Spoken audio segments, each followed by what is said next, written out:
Assalamualaikum warahmatullahi wabarakatuh. Selamat siang. Perkenalkan, saya Muhammad Abdul Rasid, peserta Latsar CPNS tahun 2021 dari Kementerian Agraria dan Tata Ruang, Badan Pertanahan Nasional, Kantor Pertanahan Kota Medan.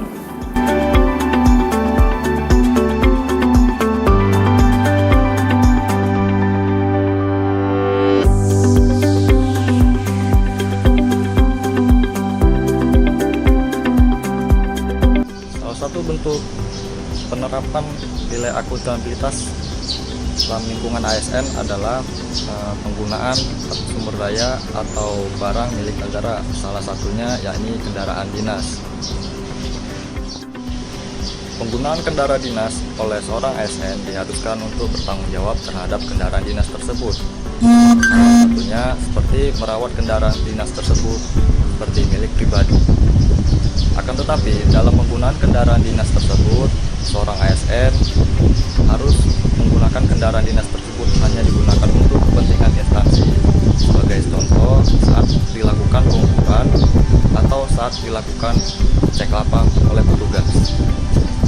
Kendaraan dinas tersebut tidak boleh digunakan untuk kepentingan pribadi, seperti digunakan jalan-jalan atau kepentingan lainnya.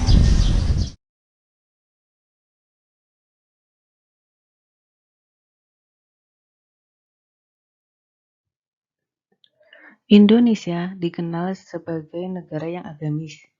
Hal tersebut dapat ditunjukkan dengan masyarakat yang bisa membedakan antara hal yang baik dan buruk, bisa membedakan yang halal dan haram, bisa membedakan yang hak dan kewajiban.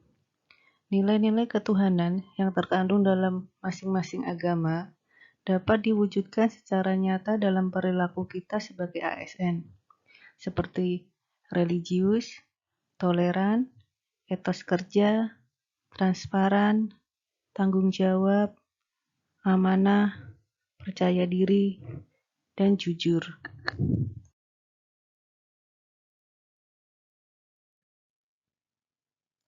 Indonesia terdiri dari banyak suku dan ras, tak terkecuali rekan kerja kita di lingkungan kerja, berasal dari suku dan ras yang berbeda dengan kita.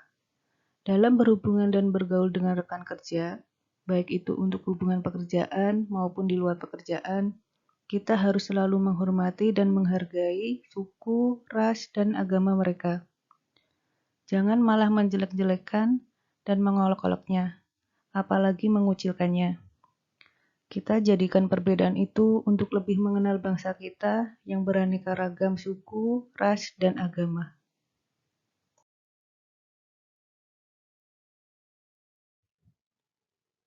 Dalam pelaksanaan pekerjaan kita sehari-hari di lingkungan kerja, kita diharuskan untuk berkomunikasi, berkoordinasi dengan sesama rekan kerja ataupun atasan.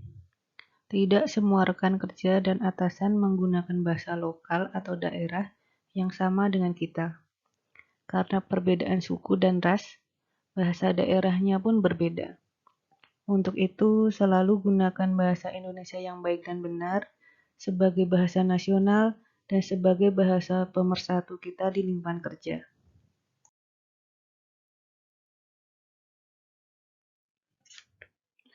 Seringkali terjadi permasalahan di tempat kerja yang mengharuskan kita berkoordinasi dengan rekan kerja dan tidak dapat kita ambil keputusannya sendiri. Maka seringkali kita melakukan rapat untuk musyawarah mufakat dalam memutuskan suatu permasalahan.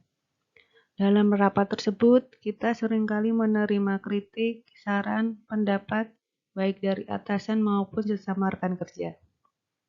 Kita tidak boleh memaksakan kehendak atau pendapat kita.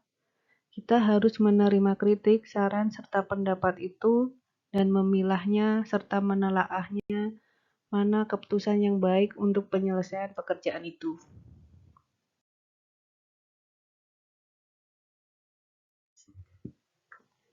Karena terlalu banyaknya pekerjaan yang diberikan oleh atasan untuk subunit kerja kita, seringkali kita membagi tugas dengan rekan kerja. Dalam pembagian tugas tersebut, kita harus membaginya secara adil, sesuai dengan kemampuan dan latar belakang pendidikan kita masing-masing. Misalnya, untuk tugas yang berhubungan dengan pemetaan, sebaiknya diberikan kepada rekan kerja yang berlatar belakang pendidikan geografi.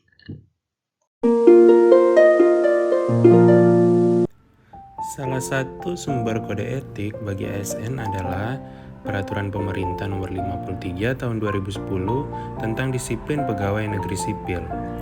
Di dalam peraturan ini menyebutkan salah satu kewajiban PNS adalah masuk kerja dan menaati ketentuan jam kerja. Tidak dapat dipungkiri, dewasa ini masih sering ditemui PNS yang bolos saat jam kerja. Hal ini tentu tidak mencerminkan etika yang baik bagi seorang PNS. Padahal, berdasarkan PP 53 tahun 2010, seorang PNS wajib menjunjung tinggi kehormatan negara, pemerintah, dan martabat PNS, mengutamakan kepentingan negara daripada kepentingan sendiri, serta memberikan pelayanan sebaik-baiknya kepada masyarakat. Selanjutnya, seorang PNS wajib melaksanakan tugas kedinasan yang dipercayakan kepadanya dengan penuh pengabdian, kesadaran, dan rasa tanggung jawab.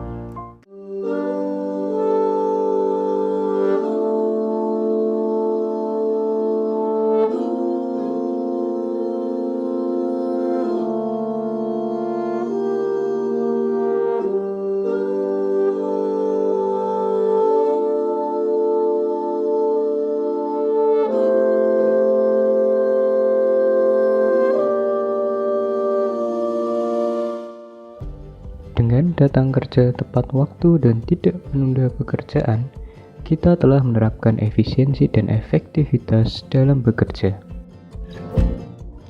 Untuk meningkatkan mutu pelayanan, Kementerian ATR BPN melakukan inovasi dengan meluncurkan aplikasi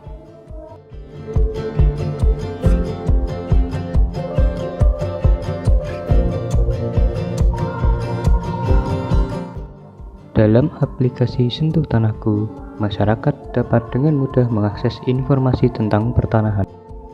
Selain mempermudah masyarakat, aplikasi Sentuh Tanahku juga mempermudah pegawai kantor pertanahan untuk mengetahui lokasi bidang tanah maupun memeriksa lokasi plot bidang tanah.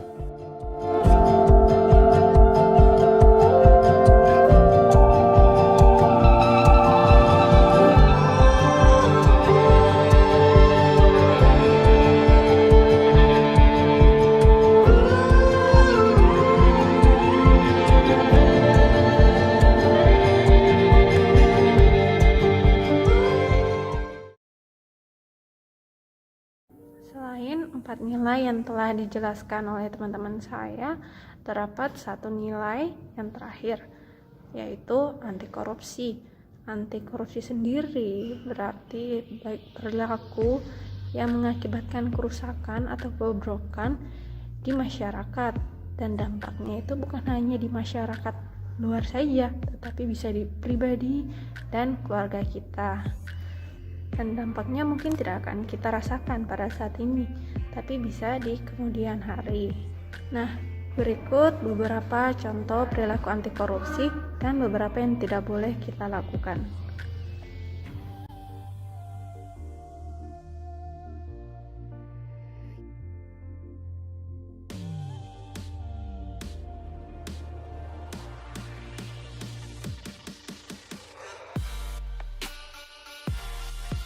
Itulah beberapa contoh kecil dari penerapan nilai anti korupsi, dan kita sebagai ASN harus pintar membedakan mana perilaku yang bisa kita terapkan di keseharian kita dan mana yang harus kita jauhi. Dan pesan dari saya, kita pribadi harus selalu bersyukur dengan apa yang kita miliki. Jika kita menginginkan lebih, kita harus bekerja keras, tentunya sesuai dengan norma yang berlaku.